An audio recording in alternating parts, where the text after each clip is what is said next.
Glória a Deus. Glória a Deus. Amém, irmãos? Cumprimento a igreja com a paz do Senhor essa noite. Amém? Vamos dar início, né, irmãos? Mais um estudo bíblico para a glória e honra do Senhor Jesus. Vamos nos colocar de pé nessa noite e fazer uma oração. Pai do Senhor, irmão Raimundo. Vamos pedir para Deus nos abençoar nessa noite, irmãos. Feche seus olhos e oremos ao Senhor. Senhor meu Deus, Pai Todo-Poderoso, mais uma vez aqui estamos reunidos como igreja e queremos em primeiro lugar te agradecer por tudo, queremos em primeiro lugar louvar e engrandecer o teu santo nome, Pai. Obrigado porque o Senhor é 3 vezes santo e obrigado pelas suas misericórdias que se renovam a cada dia nas nossas vidas. Se estamos aqui hoje de pé, diante da tua presença, foi porque hoje o Senhor teve misericórdia de todos nós e nos ajudou durante todo o dia de hoje. Obrigado por tudo, Pai. Obrigado por cada vida que já se encontra aqui presente, Senhor. Obrigado porque o Senhor nunca nos deixou desistir desde que nós tivemos um encontro com o Senhor. Pai, nos dê força para a gente perseverar até o fim, porque nós sabemos que neste mundo nós teremos aflição, mas o Senhor nos disse para termos bom ânimo, porque o Senhor venceu o mundo e o Senhor venceu por todos nós. Por isso somos gratos ao Senhor, meu Deus. Quero abençoar cada vida que já se faz presente neste lugar. As vidas que estão a caminho, que o Senhor traga em paz, traga em segurança e livre de todo mal também, Senhor. Que o Senhor venha abençoar cada vida e as vidas que vão também assistir depois pela internet, que o Senhor venha abrindo o entendimento de cada um e que essa palavra venha produzir frutos para as nossas vidas. É o que nós te pedimos nessa noite e desde já te agradecemos em nome de Jesus. Amém e graças a Deus. Amém, irmãos? Os irmãos já podem se sentar em nome de Jesus. Os irmãos vão estar aí abrindo a lição número 6, enquanto eu faço a apresentação desse trimestre. Esse trimestre nós estamos estudando a justiça divina, a preparação do povo de Deus para os últimos dias no livro de Ezequiel. Pai do Senhor, diaconisa Osmarina. Então nós vamos para a lição número 6, irmão. Já estamos na lição número 6. Já estamos praticamente na metade da lição e passa muito rápido. Né, irmã Raimunda? Passa rápido, né? Textuário. Textuário está em Salmos, capítulo 18, versículo 26. Todos já encontraram a lição número 6? Textuário está em Salmos, capítulo 18, versículo 26, que diz assim: com o puro te mostrarás puro, e com o perverso te mostrarás indomável. Verdade prática. Os agentes do juízo divino revelam que a responsabilidade humana é pessoal. Hoje vamos falar muito sobre isso, né? O juízo divino, a justiça de Deus. Vamos para a leitura bíblica em classe. Está no ponto, Pedro? A leitura bíblica em classe se encontra em Ezequiel, capítulo 14, versículo 12 ao 21. Por isso que eu coloco lá no grupo, né? Hoje eu coloquei para os irmãos fazerem a leitura de Ezequiel 14, para os irmãos saberem do contexto também dessa palavra. Então é Ezequiel, capítulo 14, versículo 12 ao 21, o Pedro pode colocar aí, e os irmãos acompanhem na revista ou no telão também, né, que o Pedro colocar ali. Pode colocar, Pedro. Veio ainda a minha palavra do Senhor, dizendo: Filho do homem, quando uma terra pecar contra mim, gravemente se rebelando, então estenderei a mão contra ela, e tornarei instável o sustento do pão, e enviarei contra ela fome, e arrancarei dela homens e animais.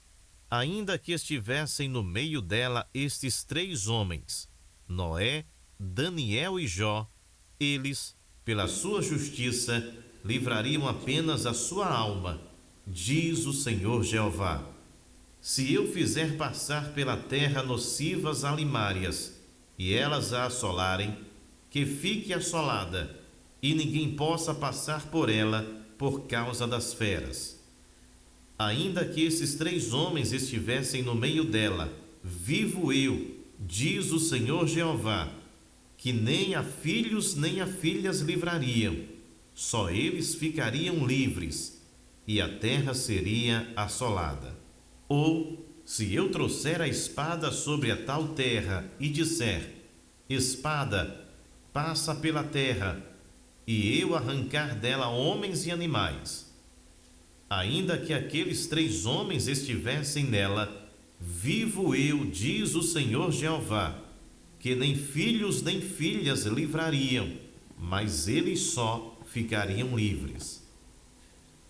Ou se eu enviar a peste sobre a tal terra e derramar o meu furor sobre ela com sangue, para arrancar dela homens e animais, ainda que Noé, Daniel e Jó estivessem no meio dela, vivo eu, diz o Senhor Jeová, que nem filho nem filha eles livrariam, mas só livrariam a sua própria alma pela sua justiça. Porque assim diz o Senhor Jeová: quanto mais, se eu enviar os meus 4 maus juízos, a espada e a fome e as nocivas alimárias e a peste, contra Jerusalém para arrancar dela homens e animais? Amém, irmãos. Vou fazer a leitura aqui do plano de aula, que tem aqui na revista do professor, aí os irmãos prestem atenção. A presente lição está fundamentada em 3 grandes tópicos. O primeiro identifica o juízo divino exposto pelo profeta. O segundo mostra um tipo de petição que Deus não atende. E, finalmente, o terceiro diz respeito à impossibilidade de uma possível intercessão de homens justos como Noé, Daniel e Jó para livrar o povo do juízo divino. À luz desses tópicos, a presente lição desenvolve o tema da retribuição divina ao pecado. Os objetivos da lição são identificar o juízo divino, mostrar a petição que Deus não atende e refletir a respeito da intercessão de Noé, Daniel e Jó.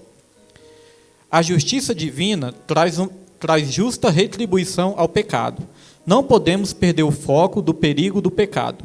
Deus é o justo juiz. A natureza de sua justiça se revela no atributo de sua santidade. O pecado nos distancia da santidade divina. Igreja, existe uma petição que Deus não atende. Hoje nós vamos aprender. Que petição é essa que Deus não atende, né? Hoje nós vamos aprender na lição. Vamos aqui para a introdução. Introdução, os irmãos acompanhem aí comigo também na sua revista. É importante compreender a estrutura do discurso de Ezequiel. Estaria o profeta partindo do genérico para o específico? Ou seja, de uma terra qualquer para depois se dirigir à casa de Israel?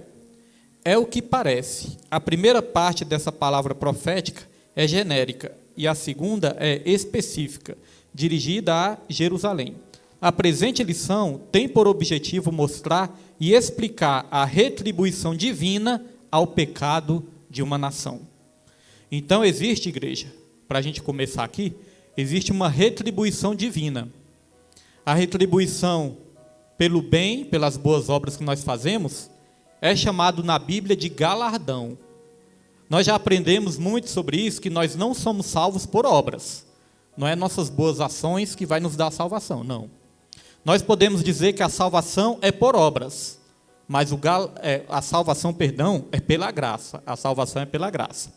Mas o galardão, aí sim, é pelas obras, né? Então, para tudo existe uma retribuição.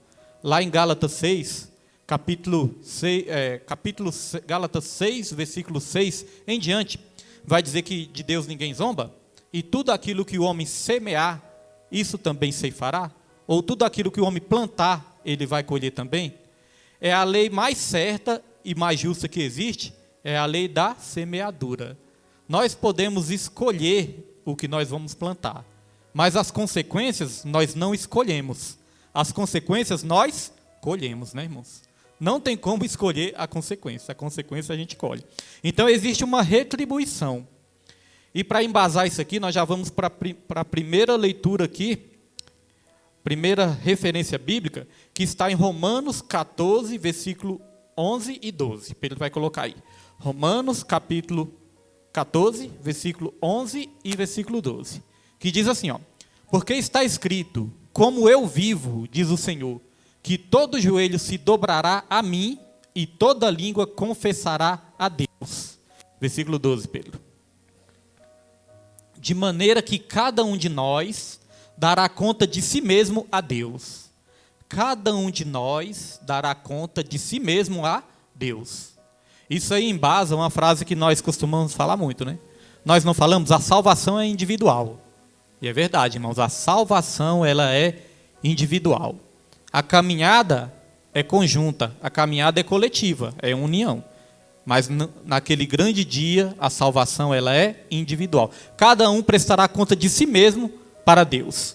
Nós podemos dizer que no final é tudo entre cada um e Deus.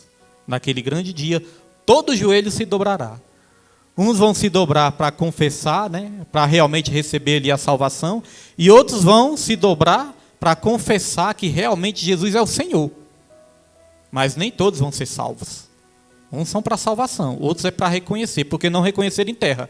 Mas naquele grande dia, aí vão reconhecer, realmente Jesus Cristo é o Filho de Deus. Então é muito melhor reconhecer Jesus como Filho de Deus nessa terra, né, do que deixar para o juízo final. Porque no juízo final, essa confissão já é para condenação. Porque todo joelho se dobrará, foi dito aqui. Todo joelho, quando fala todo é todo, né? Todo joelho se dobrará e toda língua confessará. Aí a gente fica imaginando, quem não quer confessar ou quem não crê em Jesus aqui na terra, quem não confessa Jesus aqui na terra, naquele grande dia, irmãos, a língua dessa pessoa vai ter que se soltar. Né? A boca vai ter que destravar, a língua vai ter que se soltar e a pessoa vai falar, realmente Jesus Cristo é o Senhor. Mesmo os condenados vão ter que confessar que Jesus é o Senhor. Isso é forte, né? Então, graças a Deus que nós tivemos essa oportunidade e nós abraçamos essa oportunidade de confessar Jesus aqui nessa terra. Porque quando nós confessamos aqui, nós garantimos a vida eterna. A Bíblia é bem clara quando fala, aquele que se envergonhar de mim na terra, eu também me envergonharei dessa pessoa diante dos anjos, diante de Deus. Então não podemos nos envergonhar de Jesus, temos que confessar. Confessar não somente com a boca, mas com as atitudes, com a nossa vida também, o nosso Senhor Jesus Cristo. Não podemos ser aqueles cristãos, aqueles crentes que têm vergonha de ser crente, né? Às vezes nem sai com a Bíblia na rua porque tem vergonha de alguém ver. Não vou sair com a Bíblia não, se alguém me vê com a Bíblia. Não, irmão, Jesus falou, quem se envergonhar de mim, eu também me envergonharei dessa pessoa, né? Nós temos que ter alegria no coração, orgulho no coração de servir ao nosso Mestre, de servir ao nosso Senhor. Então vamos aqui para o tópico 1, prosseguindo aqui, tópico 1, sobre a identificação do juízo divino. Uma leitura atenta dos profetas do Antigo Testamento nos ajuda a compreender as ações de Deus concernentes à retribuição ao pecado. O pecado tem uma retribuição. A Bíblia fala que o salário do pecado é a morte. Nessa pequena introdução, eu destaquei aqui, uma leitura atenta. Porque, irmãos, nós temos que ter uma leitura atenta. Nós temos que aprender cada vez mais a nos concentrar na leitura bíblica. Eu, às vezes, vou ler a palavra do Senhor, às vezes eu vou ler a Bíblia, algum capítulo, aí eu percebo que eu li o capítulo todinho. Aí eu percebo que eu li, mas não consegui ali me concentrar, não prestei atenção. Aí sabe o que eu faço? Eu penso comigo mesmo, não valeu. Por que não valeu? Porque eu li, mas não prestei atenção. Então não posso só cumprir uma meta de ler um capítulo, né? Aí sabe o que eu faço, irmãos? Eu volto e leio de novo, procurando me concentrar. Nem sempre é fácil. Às vezes a gente tenta 2, 3 vezes, ainda fica ali desconcentrado, desfocado. Aí eu penso assim, não, dessa vez eu vou me concentrar. Aí quando eu leio de novo, passo por, meu Deus, já me distraí de novo. Principalmente quando nós estamos preocupados com algo, né? Estamos preocupados com algo, ansiosos com alguma coisa, né? Aí fica difícil se concentrar. Então quando eu vejo que eu estou com muita dificuldade para me concentrar, aí o que eu faço? Não, vou aguardar um pouco, vou respirar um pouquinho, vou fazer algo, aí depois eu volto nesse mesmo capítulo. Porque senão eu fico assim com a impressão que aquele capítulo foi desperdiçado. Então, mesmo que eu já li a Bíblia, né, já li a Bíblia toda, 2, 3 vezes, mas mesmo assim, ainda quando eu estou lendo ela novamente, eu gosto, irmão, de sempre prestar atenção nos capítulos. Então, quando você sentir dificuldade na hora, você dá uma relaxada, uma arejada na mente, faz alguma coisa, e depois que você voltar, você vai conseguir focar. Pede para o Espírito Santo também, né? Temos que pedir para o Espírito Santo nos ajudar, porque a leitura atenta é muito importante para a gente assimilar aquilo que a palavra quer dizer. O salmista diz assim, bem-aventurado é aquele que medita na lei do Senhor. Na sua lei medita de noite, né? Medita na lei do Senhor de noite. Então é meditar. Meditar é alimentar a mente. Meditar significa isso, alimentar sua mente com aquilo que você já leu. Então você leu, você prestou atenção, você assimilou aquilo ali, depois você fica meditando, trazendo a sua mente, trazendo aquilo que você estudou à sua mente de volta. Meditar vem de uma palavra grega que significa ruminar. A raiz dessa palavra significa ruminar. E o que é ruminar? Tem animais que são ruminantes. Os irmãos vão achar meio estranho assim, mas vão entender o que eu estou falando. Tem animais que são animais ruminantes. Já viu aqueles animais que parecem que estão sempre mastigando? Eles comem ali, né? Passa um pouquinho, nem comeram mais nada, mas passa um pouquinho e começa a mastigar de novo. Por quê? Aquilo que eles comeram é um pouquinho nojento, mas é nenhum para entender. Então o que acontece? Aquilo que eles comeram, aí o que eles fazem? Eles trazem de volta para a boca, eles mastigam de novo, eles estão ruminando. Eles trazem de volta e voltam a se alimentar com o mesmo alimento. Eles não estão se alimentando com alimento diferente, eles estão se alimentando com o mesmo alimento, porque eles trazem de volta aquilo que eles se alimentaram. E aí eles fazem esse processo de novo. Então, meditar veio dessa palavra, de ruminar. Então, o que isso quer nos ensinar? Que nós temos que trazer de volta aquilo que nós estamos sempre lendo, estudando, nós temos que trazer de volta. Só que não é para a boca, não é para a mente, né, irmãos? Está trazendo de volta aquilo para a nossa mente e está sempre meditando na palavra. Esses animais, eles conseguem se alimentar, depois se realimentar de novo, né, várias vezes, porque eles fazem esse processo. É assim nas nossas vidas também. A gente se alimenta, a gente medita, quando a gente medita, a gente está se realimentando de novo. Nem sempre você vai estar com a Bíblia na mão para poder estar lendo um celular, então você vai trazer o quê? Para a sua mente. E fazer como o salmista disse, guardei a sua palavra, escondi a tua palavra no meu coração para não pecar contra ti. A meditação, guardar a palavra no nosso coração, nos dá força, irmãos, para a gente até evitar as tentações. Para a gente conseguir suportar as tentações, a palavra de Deus nos dá essa força também. Porque nós precisamos o tempo todo, todos os dias, suportar as tentações. Então você vai lembrar da palavra de Deus e você vai ter força ali para suportar tudo isso, meditando na palavra do Senhor. Então fazer um plano de leitura de um ano é bênção, é bom. Se você tem essa meta, vou fazer um plano de leitura de um ano. Isso é bênção de Deus, né? Você exercita a prática da leitura. Cada vez você vai lendo e cada vez você vai tendo mais interesse em ler, cada vez você vai tendo mais facilidade em ler e cada vez você vai assimilando mais a palavra de Deus. Mas não adianta só cumprir uma meta por cumprir. Falar, vou ler a Bíblia em um ano. Aí você querer cumprir essa meta em um ano, mas não prestar atenção. Aí é trabalho perdido. Você apenas cumpriu uma meta religiosa ali. Então, o importante é sempre se concentrar. Se você chegar para mim e perguntar, pastor, o que é melhor? Eu ler a Bíblia toda em um ano ou demorar ali uns 2, 3 anos para ler? Mas ler com cuidado, prestando atenção, estudando, questionando ali algumas coisas.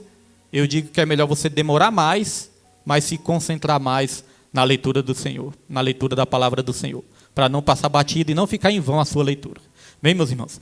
Então vamos prosseguir aqui, ó. Subtópico 1. Subtópico, o discurso profético. À luz das Escrituras, ficamos sabendo que a ira de Deus nunca acontece sem uma justa causa e nem mesmo sem um prévio aviso. Lá em Amós 3, versículo 7, vai dizer que Deus, ele não faz nada sem avisar antes os seus servos, os profetas, irmãos. Então, continuando aqui, diz, ó, o Deus Yahvé de Israel procede dessa maneira para oferecer oportunidade de arrependimento. O perdão divino vem com o arrependimento, como aconteceu com a cidade de Nínive. Mas o tempo dessa oportunidade já havia expirado para Jerusalém. A vontade de Yahvé é abençoar o seu povo e restaurar sua herança. Mas como ajudar quem não se ajuda? Por isso o castigo é inevitável. Trata-se de uma questão de justiça e santidade. Então, a ira de Deus, ela não vem sem uma justa causa. Às vezes, quando a gente corrige o nosso filho, chega um ponto assim que a gente vai aguentando, né? aguentando, até que chega um ponto que a gente corrige o nosso filho.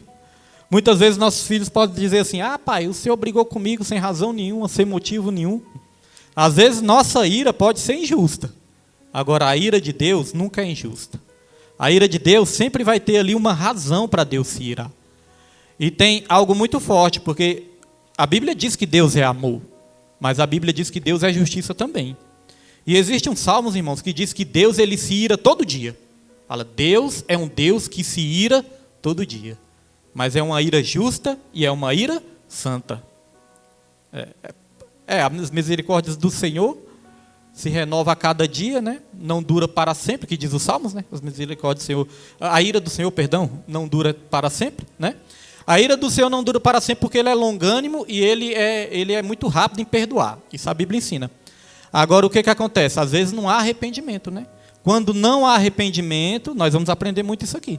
Quando não há arrependimento, chega um momento que a taça de pecado, a taça de iniquidade se enche. Quando a taça de iniquidade se enche, aí a ira de Deus é derramada. Vamos aprender sobre isso daqui a pouco. Então, o que acontece, irmãos? Ela não acontece sem nenhuma causa. Sempre tem uma causa para a ira de Deus ser derramada. Ninguém pode dizer que Deus é injusto. Outra coisa que eu destaquei desse tópico é bem aqui no finalzinho, que diz assim, ó, a vontade de Yahvé é abençoar o seu povo e restaurar sua herança. Mas como ajudar quem não se ajuda? Então eu quero meditar um pouquinho com os irmãos nesse pedacinho aqui, ó. A vontade de Yahvé, ou seja, a vontade de Deus é abençoar o seu povo. Desde que eu comecei a ler a Bíblia, e eu li ali em Tiago 1, versículo 17, onde vai dizer assim, ó, que toda boa dádiva e todo dom perfeito vem do alto, descendo do Pai das luzes, onde não há sombra e nem variação de mudança. Porque Ele, segundo a sua vontade, segundo a sua palavra, Ele nos escolheu para sermos primícias de toda a criação. Primícias, primeiros e melhores de toda a criação. Deus já, na mente dele, Deus já nos escolheu para sermos os primeiros e os melhores.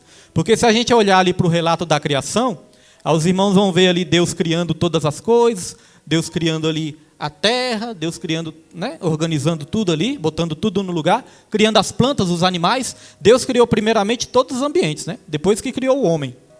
Então, se a gente lê esse texto de Tiago sem entender o que o texto quer dizer, nós vamos pensar, mas o texto de Tiago está dizendo que Deus ele nos criou como os primeiros e melhores? Mas Deus criou os animais primeiros. Só que na mente de Deus, Ele já tinha nos imaginado, irmãos, desde a eternidade.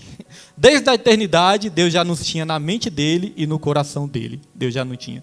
Não foi que Deus estava assim, sem fazer nada, né? Deus não é um Deus assim, que estava sem fazer nada, e estava ali ansioso, aí pensou, já sei o que eu vou fazer, vou criar o ser humano. Não, Deus não é assim, né? Deus é o Pai de toda sabedoria, desde a eternidade. Deus, ele já nos tinha no pensamento e no coração dele. Aí chegou o momento dele colocar em prática todo esse plano da criação da humanidade também. Então, quando aqui diz que o Deus Yahvé, a vontade dele é nos abençoar, Tiago 1,17 diz isso mesmo, que ele nos criou para nos abençoar. Então, a vontade de Deus é sempre abençoar o seu povo. Por que muitas vezes, então, o povo não é abençoado? Às vezes as escolhas estão sendo erradas. Não é por causa de Deus. As escolhas do ser humano é que estão sendo erradas. E aqui diz também, a vontade de Deus é abençoar o seu povo e restaurar sua herança. Deus ele quer nos dar uma restauração. Pastor, e o que foi perdido? Irmãos, o que foi perdido através do pecado, em primeiro lugar, foi nossa comunhão com Deus, né? Foi perdida nossa comunhão, nossa intimidade com Deus. Com isso também vieram outras consequências. Pai do Senhor, Gerson. Então, com isso vieram outras consequências também, ou seja, muitas bênçãos nós perdemos. Muitas coisas importantes na nossa vida nós perdemos. Se a gente for olhar bem, a gente perdeu a saúde, porque hoje em dia ainda nós adoecemos. Perdemos até bênçãos de prosperidade também, em todas as áreas das nossas vidas. Então, a vontade de Deus, além de abençoar, é restaurar. Tudo aquilo que nós perdemos por causa do pecado, Deus, a vontade dele ainda é restaurar. Então, se alguém chegar, pastor, por que eu não tenho uma restauração na minha vida? Eu posso dizer, irmãos, eu não sei por que você não tem uma restauração para a sua vida. A única coisa que eu posso te dizer com certeza que não é culpa de Deus. Porque a vontade de Deus é nos restaurar. Agora, uma coisa importante. Às vezes, Deus não vai restaurar aquilo que a gente quer. Ele vai restaurar aquilo que a gente precisa. Deu para entender, irmãos? Porque às vezes a gente está insistindo em algo que Deus não quer mais para as nossas vidas. Às vezes a gente perdeu algo ali, quer de volta, mas às vezes não é a vontade de Deus, porque Deus sabe que aquilo ali não vai ser o melhor para nós. Então Ele não restaura o que nós queremos, Ele restaura o que nós precisamos. É isso que Deus faz nas nossas vidas. E no finalzinho aqui é que eu achei forte também. Diz assim, Mas como ajudar quem não se ajuda? Isso é forte, né? Como que Deus vai ajudar quem não se ajuda? Se a pessoa mesmo não se ajudar, como que Deus vai ajudar também? Aí muitas vezes também nós falamos isso, né? Nós falamos, a gente ajuda, Deus ele ajuda, mas tem pessoas que não querem ser ajudadas. Não tem isso que a gente fala? Tem pessoas que não querem ser ajudadas. Agora que eu achei mais forte ainda, porque fala, como Deus vai ajudar quem não se ajuda? Então, às vezes, a pessoa mesmo não se ajuda, não muda de atitude, né? Não começa a fazer as escolhas certas, às vezes não busca ali um conserto para a sua vida, às vezes não coloca a casa em ordem, às vezes não muda de hábitos, às vezes não muda de vida, a pessoa mesmo não se ajuda. E às vezes mesmo, mas ainda quer tudo de Deus, quer tudo da igreja. E quando não consegue, aí sabe o que acontece? Começa a culpar. Culpa Deus, culpa o pastor, culpa a igreja, começa a querer arrumar um culpado. Mas muitas vezes é a pessoa mesmo que não está se ajudando. Então, para recebermos a ajuda de Deus, em primeiro lugar, nós precisamos nos ajudar também. Como, pastor? Fazendo as escolhas certas. Deixando as coisas erradas de lado e começando a escolher certo. Aí Deus ele vai abençoar tudo que nós fizermos. Não é isso que a Bíblia ensina, irmãos? Se a gente escolher certo, Deus ele não abençoa? Agora, se a gente escolher errado, como que Deus vai abençoar? Não é verdade? Então, para sermos abençoados e restaurados, nós temos que fazer as escolhas certas. E não podemos culpar a Deus. Certa vez eu estava pensando sobre isso, né? Nós não podemos arrumar um culpado pelos nossos próprios fracassos. Porque se nós temos um Deus capaz de fazer qualquer coisa, então nós podemos dizer que não nos falta mais nada. Se nós temos Deus, nós temos tudo. Então, se eu fracassar em alguma área da minha vida, eu não posso culpar a Deus e nem a ninguém. Eu posso culpar apenas as minhas escolhas que eu posso ter feito errado. Amém, meus irmãos? Então, isso é muito importante. Vamos lá para o segundo subtópico. Segundo subtópico, a primeira parte do oráculo. A expressão, quando uma terra pecar contra mim, pode se aplicar a qualquer povo, em qualquer lugar e época. Existem inúmeras formas de Deus castigar um desobediente, quanto mais que se recusa a ouvir a sua palavra. Ele torna instável o sustento do pão.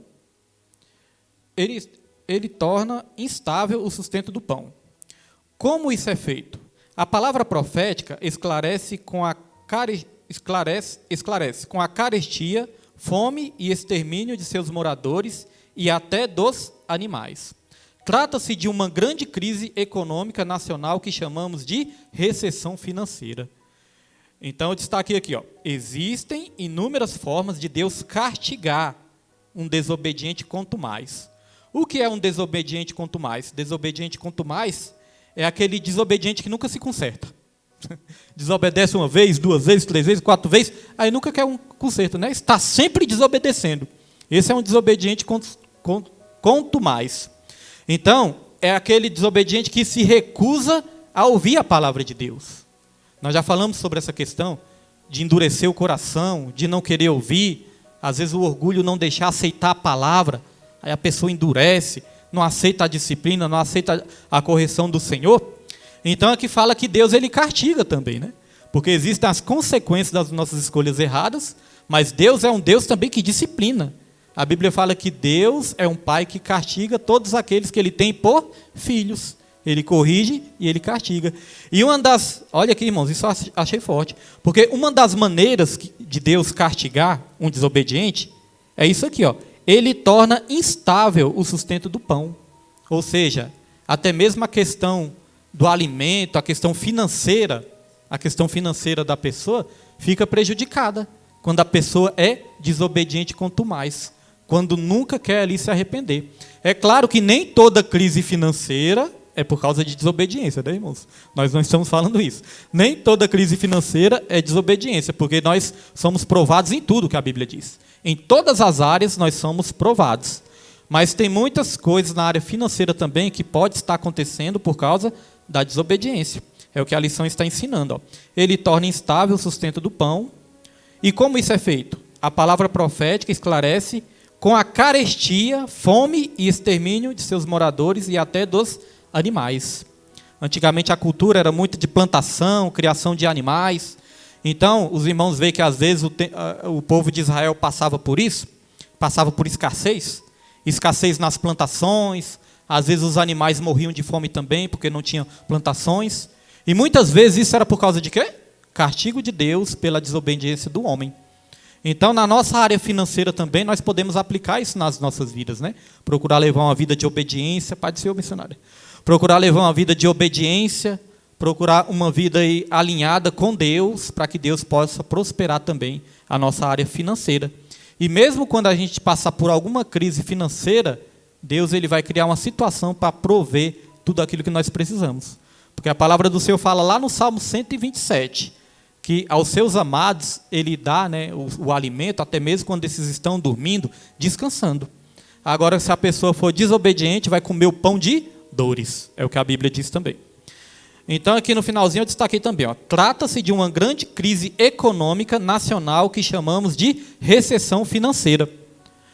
Então, a igreja observa que cada vez mais o mundo anda em crise, né? Cada vez mais o mundo está em crise. É ou não é verdade, irmãos? Esses dias eu estava ouvindo aí uma reportagem, um documentário, e nesse documentário dizia claramente que não existe alimento para toda a população mundial. O documentário diz que eles já fizeram os cálculos ali, as pesquisas científicas deles, né?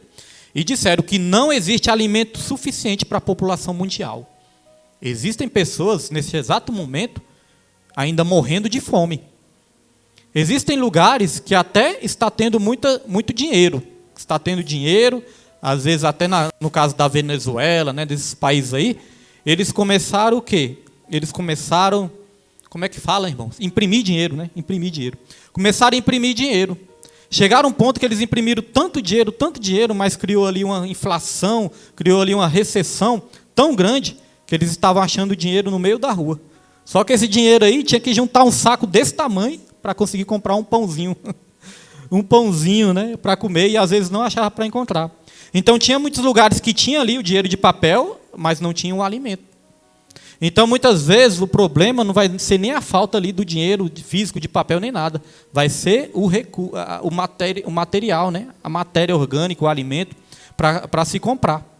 Então, no mundo todo, já não existe alimento para o mundo todo. Então, essa palavra aqui, essa lição está nos ensinando que isso aí é por causa também da desobediência da humanidade, é que está vindo essas consequências para todo mundo também. E eu quero ler aqui, porque aqui falou da questão da desobediência, a pessoa continuar desobediente, nunca se arrepender. Então, olha o que a palavra de Deus fala aqui em Provérbios, capítulo 29, versículo 1. Diz assim, ó: o homem que muitas vezes repreendido endurece a cerviz, de repente será destruído sem que haja remédio. Então, o homem que é repreendido várias vezes, e trazendo aqui de uma maneira mais simples, e endurece o coração, ele será destruído de uma vez, né, sem que haja remédio. Então, chega uma hora que a disciplina de Deus vem, né? Nós falamos aqui, agora vamos aprofundar mais um pouco, falamos sobre a taça de iniquidade. Quando Deus tirou aquele povo ali do Egito, de Israel, Deus ele prometeu uma terra para aquele povo, a terra de Canaã, a terra que mana leite e mel. E ele falou: eu vou tirar aquelas nações que estão naquela terra, porque aquelas nações se tornaram idólatras, se tornaram desobedientes, e a taça de iniquidade daquela nação, ela está transbordando. Eu ainda não dei essa terra para vocês, porque a taça de iniquidade ainda não transbordou daquela nação. Mas chegou o momento que a taça de iniquidade, ou seja, de pecado daquela nação, transbordou. E quando a taça transbordou, aí veio o juízo de Deus. Aí Deus tirou daquela nação aquelas terras e colocou lá dentro quem? O povo de Israel. Aí Deus ele deu um aviso para o povo de Israel. Falou: mas se vocês começarem a cometer os mesmos pecados desse povo que eu tirei dessa terra, vocês vão sofrer as mesmas consequências. Então o povo estava avisado, porque Deus não faz nada sem avisar. Aí o que o povo começou a fazer, irmãos? Começou a cometer os mesmos pecados que aquele povo cometia. E aí começou a sofrer as mesmas consequências. Muitos morreram, e aí os irmãos sabem que só Josué e Calebe e a outra geração, né, que veio depois, é que herdaram ali a terra prometida, a terra de Canaã. Tudo por causa da taça de iniquidade. Então, quando fala aqui, que o homem que é repreendido várias vezes e endurece o seu coração, será destruído sem que haja cura, é porque a taça de iniquidade da pessoa individual pode se encher também, né?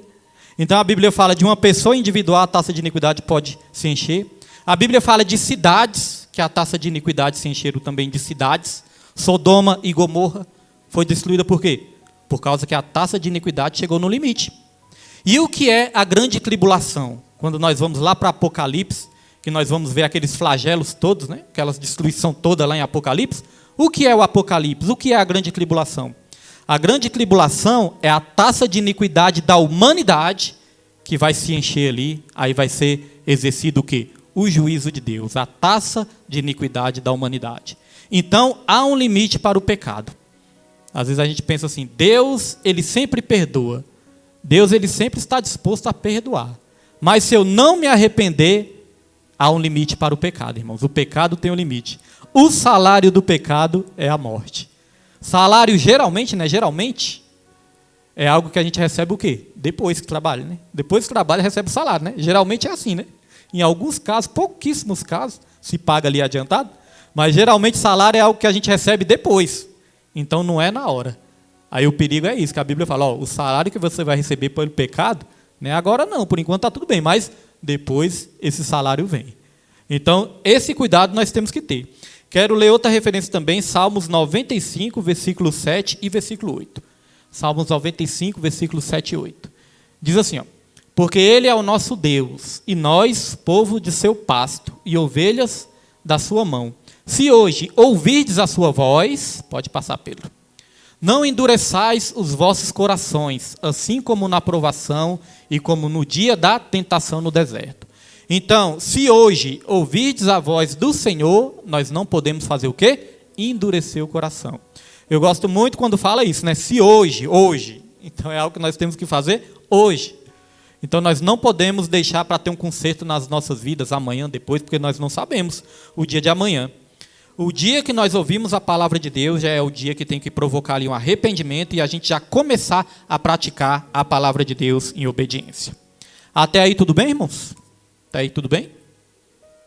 Então vamos passar aqui para o subtópico 3. Descrição dos agentes do juízo divino.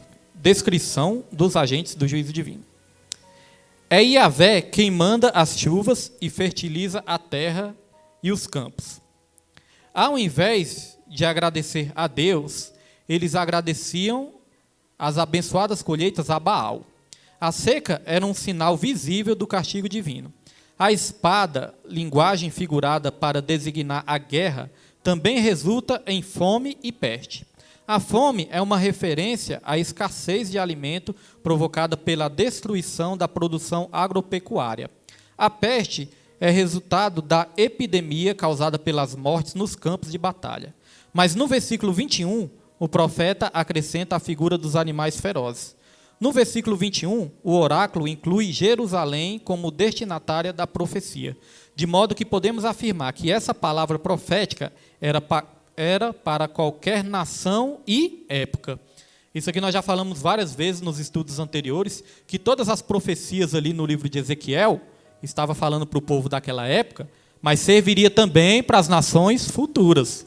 Então as profecias dali também servem para todos nós que estamos aqui hoje. E aqui foi falado, irmãos, olha as consequências da desobediência. Guerra, fome e peste. E o que o nosso Senhor Jesus Cristo disse sobre os fins dos tempos? Vamos ler aqui em Mateus capítulo 24, versículos 6 e 7. Mateus 24, versículos 6 e 7. E ouvireis de guerras e de rumores de guerras. Olhai, não vos assusteis, porque é mister que isso aconteça. Mas ainda não é o fim. Pode passar, Pedro 7. Porquanto se levantará nação contra nação e reino contra reino, e haverá fomes e pestes e terremotos em vários lugares. No tempo de Ezequiel já estava existindo fome, peste, guerra, destruição, por causa da desobediência. E aí Jesus falou que no final dos tempos também, e nós já estamos nos fins dos tempos, né? Também iria existir tudo isso, fome, peste e terremoto em vários lugares. Já saiu uma pesquisa aí também, que os terremotos estão se intensificando cada vez mais. Antigamente você ouviu uma notícia de terremoto aqui, outra ali. Eu creio que hoje em dia o povo está tão focado em política, em outras coisas, em guerra e outras coisas também, não está noticiando muito terremotos. Mas segundo essa pesquisa, todos os dias é registrado milhares de terremotos ao redor de todo mundo. Porque alguém pode falar assim, pastor, mas terremoto sempre existiu. Mas a Bíblia fala que a vinda de Jesus é semelhante às dores de parto, a uma mulher grávida. É comparado ali a uma mulher grávida. O irmão Jacó, né, com a esposa dele, está passando por isso. Então a mulher grávida, quando está no começo da gravidez, as dores são poucas, né? A dor é uma dorzinha ali pouquinha. E o espaço de tempo dessas dores é muito grande, né? Às vezes sente uma dor de manhã, depois vai sentir lá de tarde, depois de noite. Mas a Bíblia fala que é igual às dores de parto. Vai se intensificar cada vez mais, ou seja, as dores vão ficar cada vez mais fortes e o espaço de tempo entre as dores vão diminuir. Então antes era um terremoto uma semana, depois você ouvia falar um mês depois, agora são praticamente todos os dias. A fome está aumentando cada vez mais e as epidemias, precisa nem falar, né? As epidemias não precisa nem falar. As que nós conhecemos, que são noticiadas, e as que nós nem conhecemos. Tem países da África, que são países ali muito pobres, né? Alguns países ali muito pobres, que tem tanta epidemia lá, irmãos, que tem umas que não são nem noticiadas mais, algumas pestes que aparecem lá. Então isso está se intensificando cada vez mais, porque cada vez mais a vinda de Jesus se aproxima. Então aqui no finalzinho diz que essa palavra é para a nossa época também. E eu quero dizer, nós estamos vivendo dias cada vez mais estranhos. Ontem mesmo prenderam um índio. Nunca ouvi falar que prendia índio. Ontem prenderam até um índio na frente do Palácio do Alvorada, coisa que a gente não via. Então, irmãos, a ditadura, a censura, está tudo aí. A perseguição já começou. E ela vai aumentar cada vez mais. Deus ele tem falado muito neste lugar, para a gente buscar cada vez mais. Para a gente se encher cada vez mais do Espírito Santo. Para a gente buscar um verdadeiro avivamento. Por que eu digo um verdadeiro avivamento? Porque às vezes a pessoa pensa que avivamento é só cadeira voar na igreja, né? Todo mundo começar a pular, rodar. Não, irmãos, o verdadeiro avivamento é uma mudança de mente. A Bíblia fala, não vos conformeis com este mundo, mas transformai-vos pela renovação da vossa mente, para que experimenteis a vontade de Deus, que é boa, perfeita e... Quero que os irmãos participem. Agradável, irmãos. Então, a vontade de Deus ela é boa, perfeita e agradável. Então, veja que esse avivamento começa com a mudança de mente. Quando nós mudamos a nossa mente, aí nós mudamos também o nosso homem interior. A nossa mente tem que estar tomada pela palavra de Deus e o nosso homem interior tem que estar ali cheio do Espírito Santo. Aí sim, este é o verdadeiro avivamento. Claro, né, que o batismo com o Espírito Santo, o aquebrantamento, tudo faz parte. Mas o verdadeiro avivamento, ele vem através da palavra e não do movimento. Porque tem muitos movimentos que são estranhos também, né? Temos que ter cuidado. Então vamos para o tópico 2. Tópico 2, avançando aqui, são só 3 tópicos. Então já estamos no tópico 2. Só o resumo desse primeiro tópico aqui, né?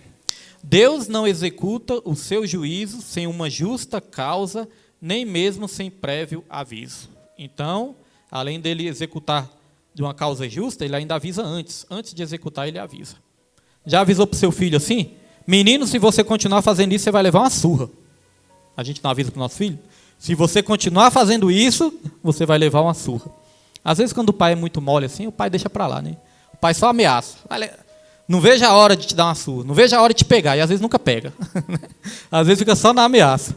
Já contei para os irmãos que quando eu era criança, eu andava meio assim assustado, porque minha mãe tinha mania de falar isso. Não sei se os irmãos tinham essa mania de falar também, ou os pais dos irmãos tinham essa mania de falar, que minha mãe falava assim, ó, menino, quando você menos assustar, eu vou te dar uma surra. Alguém já ouviu isso? Quando você menos assustar, eu vou te dar uma surra. Minha mãe falava de jeito. Aí eu ficava assim, irmãos, eu ficava, meu Deus, eu não posso assustar não. Porque se eu me assustar, eu vou levar uma surra. Eu botei isso na minha cabeça, se eu menos assustar, eu vou levar uma surra. Então eu não posso me assustar, porque se eu me assustar, eu vou levar uma surra. Eu ficava o tempo todo pensando nisso. Eu via minha mãe e falava, não posso me assustar. Irmãos, eu só vivia assustado. Só vivia assustado com medo de me assustar e de levar uma surra. Mas muitas vezes era só ameaça, né? Agora, irmãos, Deus, ele quando fala, ele cumpre, né? Se Deus, ele nos alerta sobre algo, é porque esse algo realmente pode acontecer se a gente não se arrepender. Vamos lá para o tópico 2. sobre a petição que Deus não atende. Como é que a diaconisa Osmarina ameaçava de dar uma surra, irmã? Como é que a senhora falava? Falava assim também? Quando menos assustar? Oi? Aí, ó, tá vendo?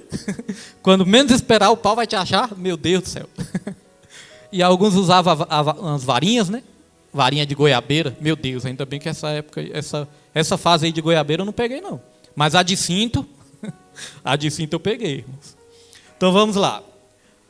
Nós encontramos, tópico 2 é sobre a petição que Deus não atende.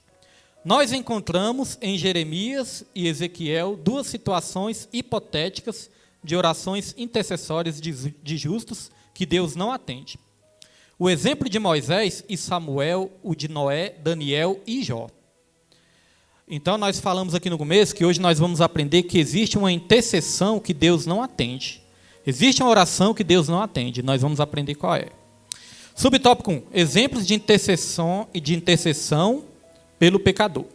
Deus aceitou poupar as cidades de Sodoma e Gomorra, atendendo à oração intercessória de Abraão. Isso se houvesse pelo menos 10 justos em Sodoma.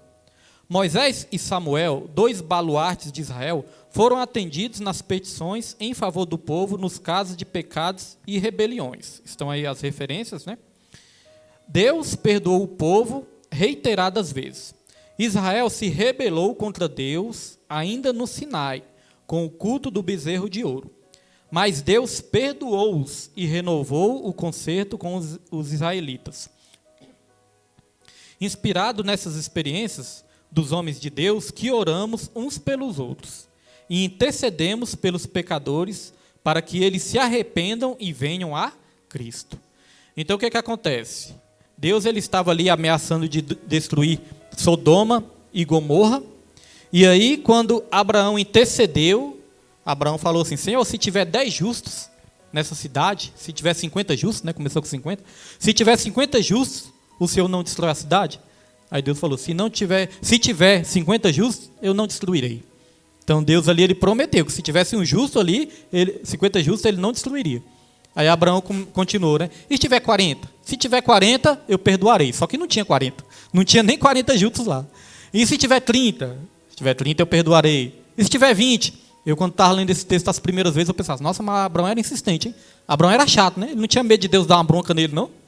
E se tiver 20, Senhor? Se tiver 20, eu vou perdoar. E se tiver 10? Se tiver 10, eu perdoo. Aí Abraão foi, né? Foi ali. Então o que acontece, irmãos? Deus ele prometeu, se tivesse o justo ali, ele perdoaria. Só que esse caso aí, nós vamos aprender que Deus ele não é obrigado a perdoar nenhuma cidade e nem perdoar outras pessoas por causa de justo, não. Deus ele não é obrigado a fazer isso. Então nós vamos aprender aqui. Então, baseado nessa experiência de intercessão, a intercessão de Abraão, é isso que nos motiva a orar pela pessoa, não é verdade? Assim como Abraão orou e Deus perdoou a cidade. Agora, uma coisa que eu acho interessante, no primeiro momento ali, Deus prometeu de perdoar, porque depois a cidade foi destruída, mas no primeiro momento Deus prometeu de perdoar. Agora, uma coisa nós temos que refletir. Deus ele prometeu não destruir a cidade, não é verdade? Deus falou: se tiver 50 justos aí, eu não destruo a cidade. Agora, isso significa que todo o povo daquela cidade ia ter salvação? Que Deus ia dar salvação para todo mundo? Não significa, né, irmãos? Deus ele não ia destruir a cidade. Por quê? Porque Deus ele espera o quê? O arrependimento. Só que aquele povo não se arrependeram. Aí Abraão se livrou e tudo, Ló, todos os irmãos conhecem essa história. Só que a cidade foi destruída. Então, não é porque eu estou falando isso que nós não devemos orar pelos outros, não. Pelo contrário, nós temos que orar sim, porque nós temos esses exemplos, que Deus ele pode perdoar. Agora, a nossa oração tem que ser como? Aqui na lição falou, aqui no finalzinho, ó. Deixa eu botar aqui que saiu. No finalzinho aqui, ó. Diz que nós temos que interceder pelos pecadores para que eles se arrependam e venham a Cristo. Então, a nossa oração é para que as pessoas se arrependam. Porque se as pessoas não se arrependerem, as pessoas não vão receber a salvação. Então, o que adianta a pessoa estar toda desconcertada, a pessoa não querer saber de salvação, não querer saber de Jesus, e eu estar orando ali para Deus dar um carro para ela, para Deus dar uma casa para ela, para Deus dar um namorado, dar um marido, para Deus abençoar ela. Adianta eu orar só dessa maneira, essa pessoa não tem nem a salvação? Então a oração mais importante de todas é para que a pessoa se arrependa, né? Para que possa ser salvo. Porque existe um texto na Bíblia, é lá em, deixa eu ver se eu lembro, Atos dos Apóstolos, capítulo 16, versículo 31, onde vai dizer assim, ó, crê no Senhor Jesus e será salvo tu e a tua casa. É isso mesmo? 16:31? Crê no Senhor Jesus? Alguém confere aí para mim. Quem é bom de endereço aí, confere aí. Isso é Atos 16, versículo 31, só para não passar o versículo errado aqui, irmãos. Que diz, crê no Senhor Jesus e será salvo tu e a tua casa. Os irmãos, confere aí. Atos 16, versículo 31. Só para a gente confirmar aqui. É isso mesmo? Então, Atos 16, 31 diz isso, né? Crê no Senhor Jesus e será salvo tu e a tua casa. Isso pode confundir. Então, a gente pensa assim, então quer dizer que é só eu crer em Jesus e pronto, toda a minha família vai ser salva? Não é isso, né, irmãos? Porque, eu sempre digo, a Bíblia interpreta a própria Bíblia. Texto sem contexto é pretexto para heresia. Se eu vou só no versículo seco ali, no finalzinho do versículo, aí será salvo tu e a tua casa. Se eu for só nesse final, eu posso me confundir. Então eu tenho que ter o contexto disso aí. O contexto é o que vem antes e o que vem depois. É o que vem junto com o texto. Então no contexto, o que vem antes vem assim, ó, crê no Senhor Jesus. Então o critério para ser salvo é crer. Então da mesma maneira que eu creio em Jesus, os meus familiares têm que crer também, para serem salvos. Crê no Senhor Jesus e será salvo tu e a tua casa. Mas essa é a tua casa crer também. Porque nós somos salvos pela graça, mediante a fé. Então o que nós temos que fazer? É orar para eles se arrependerem, mas nós temos o papel também de pregar a palavra, né? Pregar a palavra com sabedoria, falar de Jesus, pregar o evangelho. Muitas vezes nós não vamos ter oportunidade em certo momento, mas sempre vai chegar um momento, irmãos, que nós vamos ter oportunidade. Às vezes a pessoa tem um coração duro ali, não quer ouvir, não quer nem saber desses crentes, não quer saber de nada de crente. Às vezes a pessoa está com o coração duro naquele momento. Mas e o momento que a pessoa passar por uma luta, às vezes uma provação, às vezes até uma enfermidade? Aí é o momento que você vai chegar lá, vai ter ali, né, a pessoa vai estar quebrantada, você vai poder pregar. E você pregando, a pessoa aceitando Jesus, crendo em Jesus, pronto, ganhou. O pai da Nilma, né, e da Neide é um exemplo, né, Neide? O pai da Nilma, da Neide, que ele no hospital, ele aceitou Jesus, ouviu ali de Deus, aceitou Jesus, aí houve perdão, pediu perdão, os filhos também. Foi a coisa mais linda ali, né? E aceitou Jesus Cristo. Ele estava ali fragilizado. Agora, se fosse um tempo antes, talvez o coração estava endurecido ainda. Então, irmãos, nós temos que entender isso. Não é por causa de um justo que Deus é obrigado a salvar, não. A oração é para que as pessoas se arrependam também. Vamos aqui continuar. Ó. Subtópico 2. Um castigo inevitável. As reiteradas rebeliões dos filhos de Israel, ao longo de sua história, desde a peregrinação no deserto, levaram a nação a uma apostasia generalizada. Chegou-se a um ponto em que não havia mais retorno. As Escrituras mostram que há situações em que Deus se recusa a perdoar a nação e até pessoas, como aconteceu com Saul. É forte, né? Olha o que diz aqui, ó. As Escrituras mostram, então é a Bíblia que diz, que há situações em que Deus se recusa a perdoar a nação e até as pessoas, como aconteceu com Saul. O profeta Jeremias intercedeu pelo povo, mas Deus endureceu sua resposta ao profeta, afirmando que nem mesmo Moisés e Samuel seriam atendidos se orassem em favor de Judá. Olha, chegou um ponto que Deus se recusa a perdoar. Mas por que Deus se recusa a perdoar? O profeta foi lá e disse, Senhor, perdoa essa nação. Mas por que Deus se recusa a perdoar, irmãos? Porque não tinha arrependimento. O povo não estava se arrependendo. Então, como não tem arrependimento, a Bíblia fala, ó, aqueles que encobrem suas transgressões, jamais prosperará. Mas aqueles que confessam e deixam, alcançará misericórdia. Lá em Provérbios 28, 13. Então, quem encobre as transgressões não prospera. Mas quem confessa, ou seja, pede perdão para Deus, né? Mas não é só confessar. Aqueles que confessam e deixam, alcançarão misericórdia. Esse é o arrependimento bíblico, é confessar e deixar. Arrependimento bíblico, irmãos, não é aquela história, Deus me perdoa, aí depois vai e peca de novo. Aí vai, Deus me perdoa de novo, e peca de novo. Deus me perdoa de novo, peca de novo. E passa o resto da vida fazendo isso, né? Isso não é arrependimento bíblico. Arrependimento bíblico é Deus me perdoa, me ajuda, me liberta, me sara e deixar de fazer, né? Deixar de praticar o pecado. Então, note que até mesmo situações que Deus recusa perdoar quando falta o arrependimento. Olha só, vamos ler aqui Jeremias, capítulo 15, versículo 1. Aqui citou Samuel, aqui citou Moisés, então nem a oração desses profetas de Deus resolveria mais a questão daquele povo. Olha só, Jeremias 15, 1. Disse-me, porém, o Senhor, ainda que Moisés e Samuel se pusessem diante de mim, não estaria a minha alma com este povo. Lança-os diante de minha frente, não, diante de minha face e saiam. Olha, é forte, né? Ainda que Moisés e Samuel se pusessem diante de mim, intercedesse, pedisse perdão, eu não perdoaria esse povo. É bom ter a referência bíblica, porque quando a gente lê assim só na lição, a gente pode ficar meio na dúvida. Como assim Deus se recusa a perdoar? Olha, está aí a evidência bíblica, né? Porque faltou ali o arrependimento daquele povo. Então vamos aqui prosseguindo, subtópico 3. Como eu falei, essa lição ela ia responder essa questão. Qual é a intercessão que Deus não atende? Qual a oração que Deus não ouve? Aqui vai responder agora. Não é que Deus não ouve, né? Que Deus não atende. Diz assim, ó, quando Deus não atende a oração intercessória de um justo. A Bíblia fala que a oração do justo pode ir muito em seus efeitos. Mas tem uma oração do justo que nem Deus atende. E agora nós vamos ver qual é.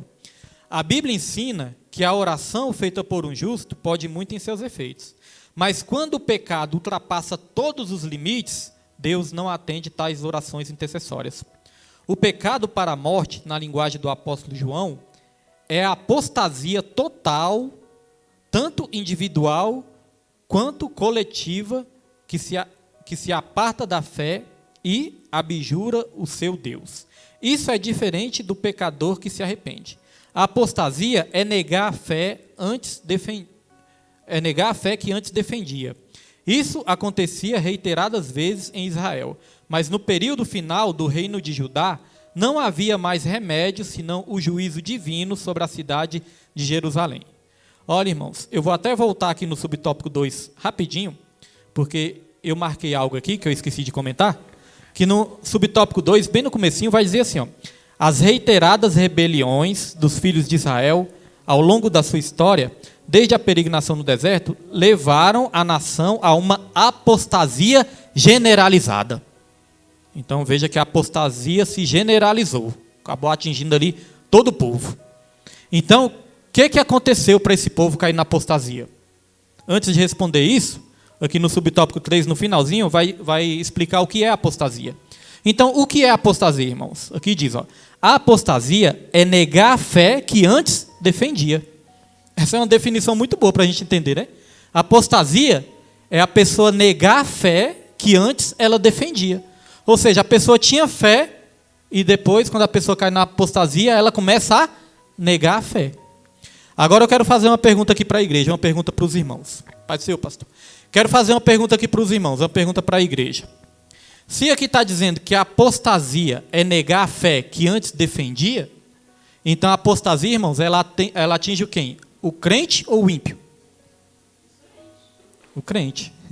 Porque é o abandono da fé. O ímpio não tem fé, né?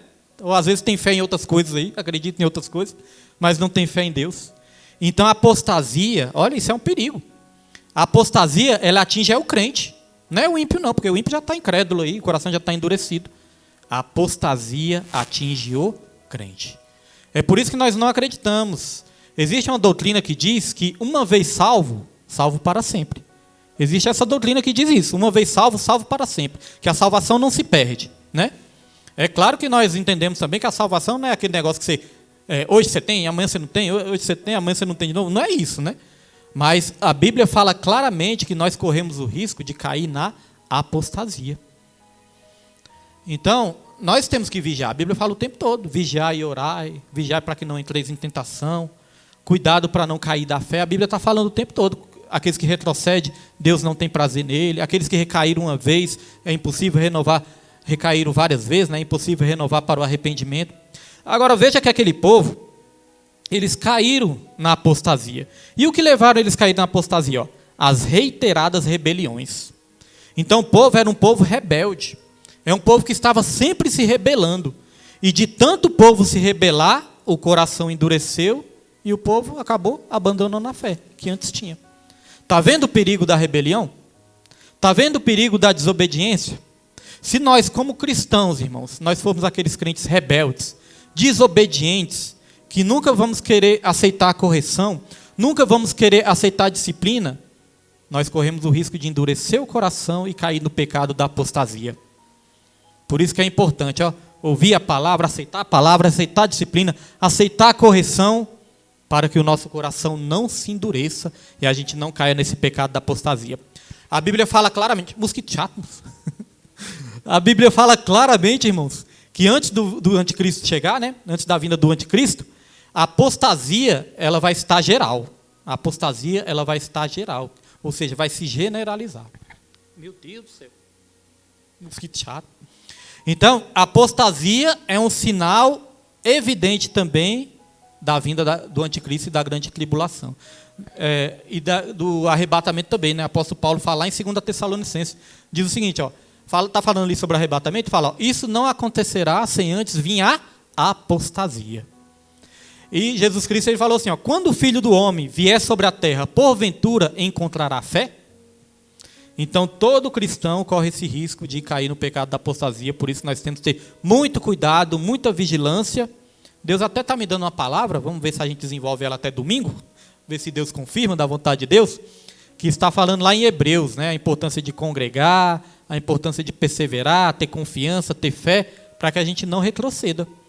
Muitas vidas hoje em dia deixando a igreja, muitas vidas deixando de congregar, às vezes as vidas saindo da igreja com rebelião, com desobediência, tudo isso é perigoso, endurecer o coração e cair no pecado da apostasia. Aconteceu com aquele povo e pode acontecer com qualquer um de nós.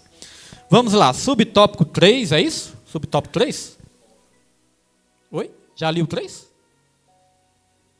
Já li o 3, né? Já li o 3. Então vamos para o tópico 3. Tópico 3. Sobre a intercessão de Noé, Daniel e Jó. Assim, comentando sobre o pecado, né, de morte. João ele fala que existe um pecado que é o pecado de morte, né? É o pecado para a morte. Fala que por essas pessoas não deve nem orar porque já é o pecado de morte e não tem escapatória. Então eu queria até trazer aqui algo para a nossa reflexão também sobre a questão da blasfêmia com o Espírito Santo. Às vezes nós podemos ter essa dúvida, meu Deus, será que eu blasfemei contra o Espírito Santo? Já ouvi casos até de pessoas, eu mesmo quando era novo convertido, já fiquei preocupado demais. Senhor, será que eu já blasfemei contra o Espírito Santo? Porque fala que a blasfêmia contra o Espírito Santo não tem perdão nem nessa terra e nem num tempo vindouro. Será que eu já blasfemei? Já fiquei com essa dúvida, né? E eu já ouvi casos de pessoas que estavam angustiadas, até chorando, pensando que já tinham blasfemado contra o Espírito Santo. Então fui pesquisar sobre isso, estudar sobre isso, e eu vi um pastor respondendo assim, ó. A pessoa chegou no pastor e perguntou, pastor, estou preocupado, estou muito preocupado de ter perdido minha salvação, eu estou com medo de ter blasfemado contra o Espírito Santo. Aí o pastor respondeu, se você está com medo, se você está com esse temor de ter blasfemado contra o Espírito Santo, é porque você nunca blasfemou contra o Espírito Santo. É porque quem convence o homem do pecado, da justiça e do juízo é o próprio Espírito Santo de Deus. Se você está com esse temor aí dentro, é porque o Espírito Santo ainda está agindo dentro de você, provocando o aquebrantamento, o temor de Deus. Porque blasfemar contra o Espírito Santo, irmãos, a pessoa que blasfema não tem temor. Jesus ele deu ali o exemplo, né, dos religiosos daquela época. Jesus expulsou um demônio e aí ali, aqueles religiosos, eles mesmo com todas as evidências, com todas as provas de que Jesus era o Filho de Deus e Jesus fazia aqueles milagres pelo poder de Deus, eles acusaram Jesus de ter expulsado o demônio pelo próprio demônio, né? Foi quando Jesus falou, como Beelzebu vai expulsar o próprio Beelzebu?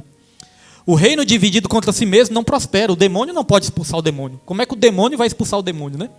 Então, Jesus Cristo, eles tinham todas as provas que Jesus Cristo expulsava o demônio pelo poder de Deus. E mesmo assim eles acusaram Jesus de ter expulsado pelos demônios. Aí Jesus falou, quem blasfemar contra o Pai, ainda tem chance de se arrepender, ainda tem perdão. Quem blasfemar contra o Filho, ainda tem chance de se arrepender, tem perdão.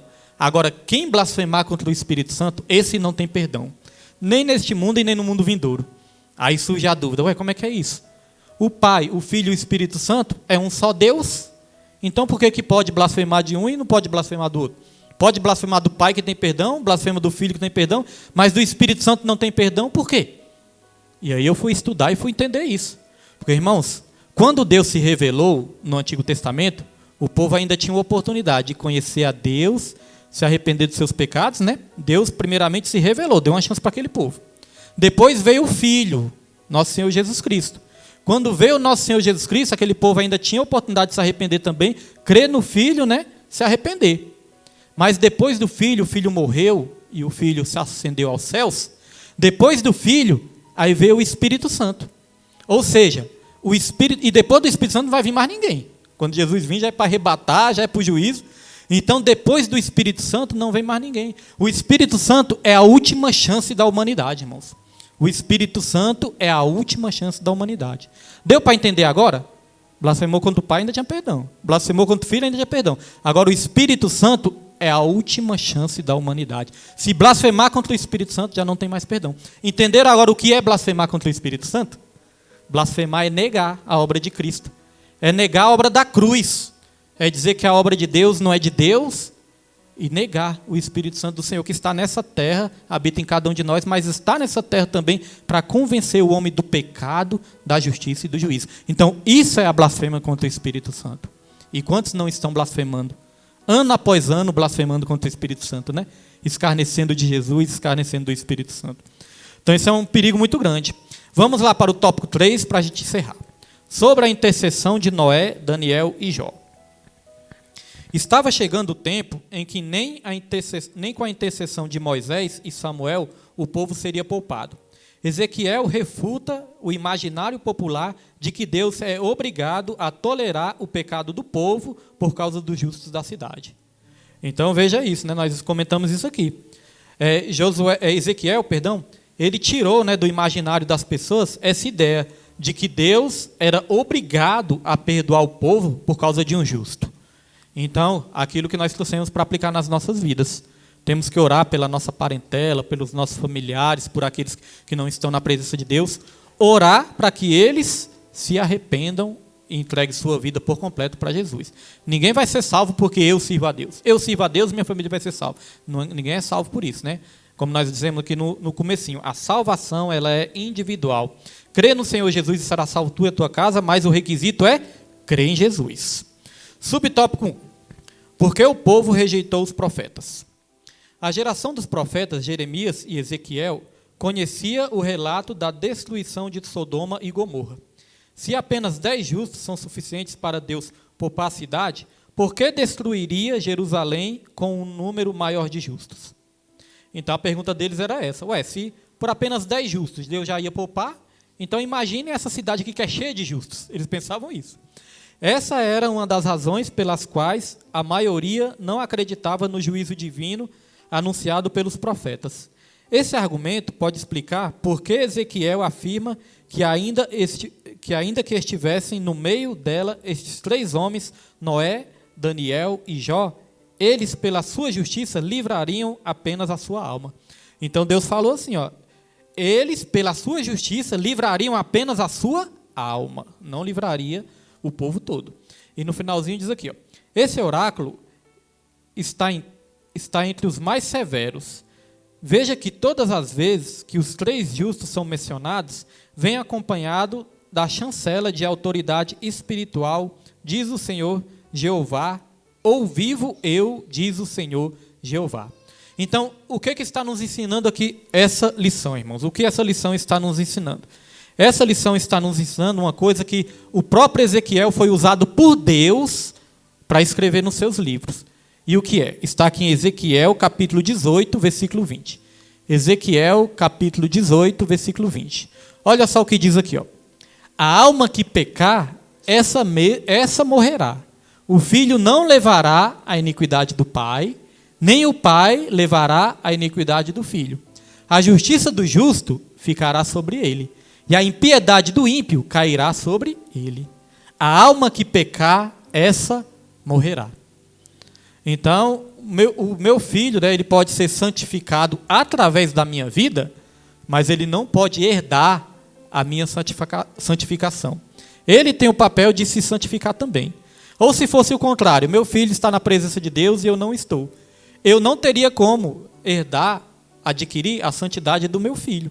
A santidade fica sobre o santo, a justiça fica sobre o justo e a iniquidade fica sobre o ímpio. Aí é onde a Bíblia vai dizer, o justo, o limpo, limpe-se cada vez mais. E o sujo, suje-se mais ainda, suje-se cada vez mais. A palavra de Deus também diz, outra vez verá a diferença entre o justo e o injusto, daquele que segue e aquele que não segue a Deus. E é muito bom deixar claro que o justo não é aquele que é perfeito. Eu sou justo porque eu sou perfeito. Não. Nós somos justos porque nós fomos justificados por Jesus. Tinha uma condenação sobre nós. Aí Jesus ele pagou o preço para nos dar o perdão. Ele pagou o preço para retirar a condenação que tinha sobre todos nós.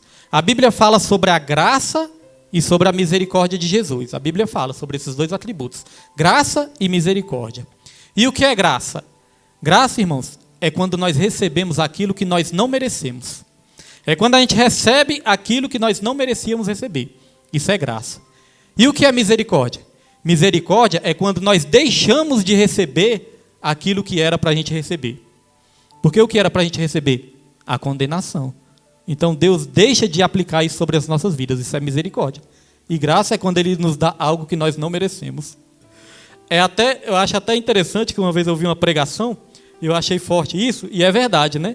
Na pregação o pastor estava falando assim, ó, o pastor citou aquela música, não tem uma música que diz assim, ó, restitui, desculpa, irmão Juscelino, irmão Jesuíno, Juscelino, lembrei do Fábio, desculpa por desafinar, mas essa música, restitui, eu quero de volta o que é meu. Olha a letra da música, restitui, eu quero de volta o que é meu.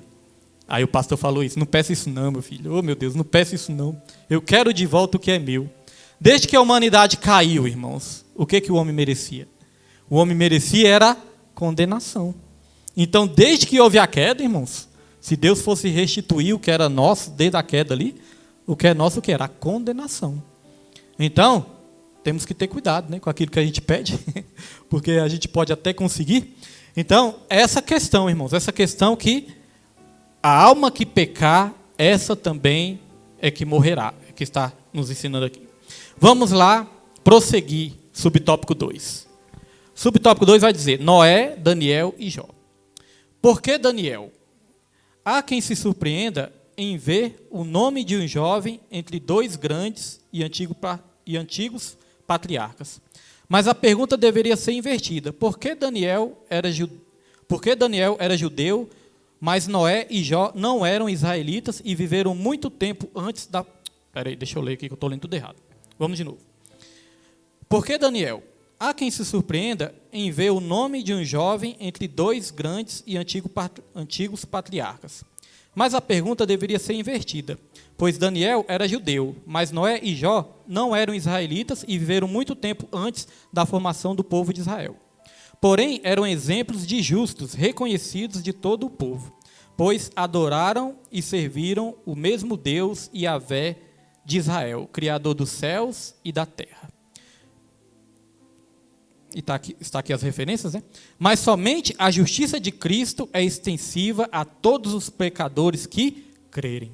Então pode surgir essa dúvida. Por que a Bíblia fala aqui de Daniel? Daniel está no meio aqui de Noé e de Jó. Daniel era tão novo, era um jovem, né? Estava no meio aqui de dois patriarcas aqui da palavra do Senhor. Por que Daniel está neste meio? Então, meus irmãos, nós podemos aplicar nas nossas vidas que assim como Deus usa pessoas mais experientes, Deus usa os jovens também, né? Jovem também pode ser a diferença. Jovem pode ser cheio do Espírito Santo. Não existe essa questão assim, eu sou desse jeito, todo desconcertado porque eu sou jovem.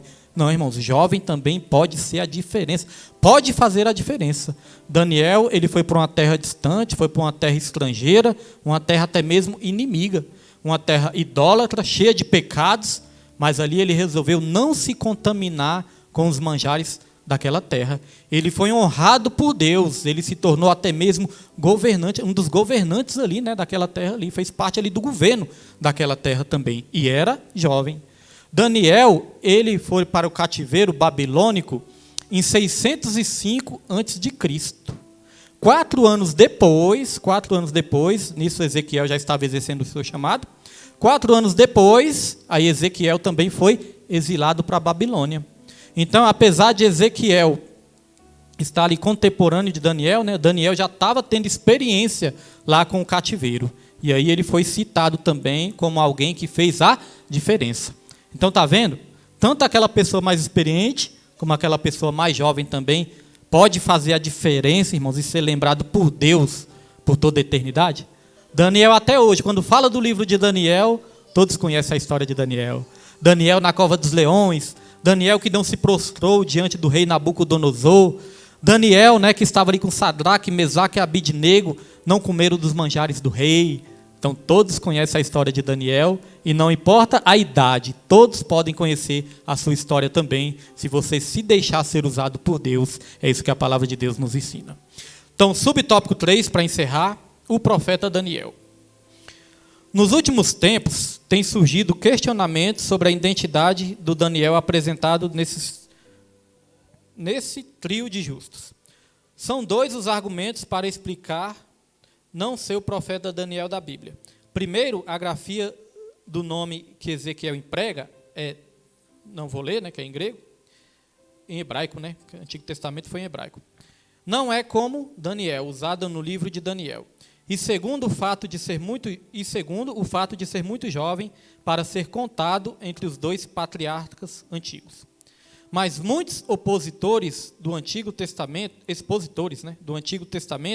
consideram tais argumentos insuficientes, pois não se deve dar importância demais à ortografia, pois soletrações variantes nunca foram novidades na antiguidade bíblica. Além disso, Daniel era contemporâneo de Ezequiel na Babilônia e era ministro na corte de Nabucodonosor. A reputação de Daniel pela sua fé e sabedoria se espalhou rapidamente entre os exilados de Babilônia. Então, a reputação de Daniel se espalhou rapidamente, irmãos, entre os exilados, por causa de quê? Por causa da sua fé e da sua sabedoria. 2 coisas que nós podemos pedir para o nosso Deus, né? Fé e sabedoria, irmãos. E aí sim nós vamos ser honrados por Deus. O resumo desse tópico diz o seguinte: segundo a mensagem de Ezequiel, Deus não é obrigado a tolerar o pecado do povo por causa dos justos da cidade. Conclusão da revista. Concluímos a nossa lição conscientes de que o enfoque da justiça de Deus nesse discurso de Ezequiel diz respeito à retribuição divina ao pecado. É importante ter em mente esse conceito para não se confundir com a justiça da teologia paulina, que justifica o pecador que crê em Jesus. Essa foi a lição. Amém, meus irmãos? Glória a Deus. Amém, irmãos?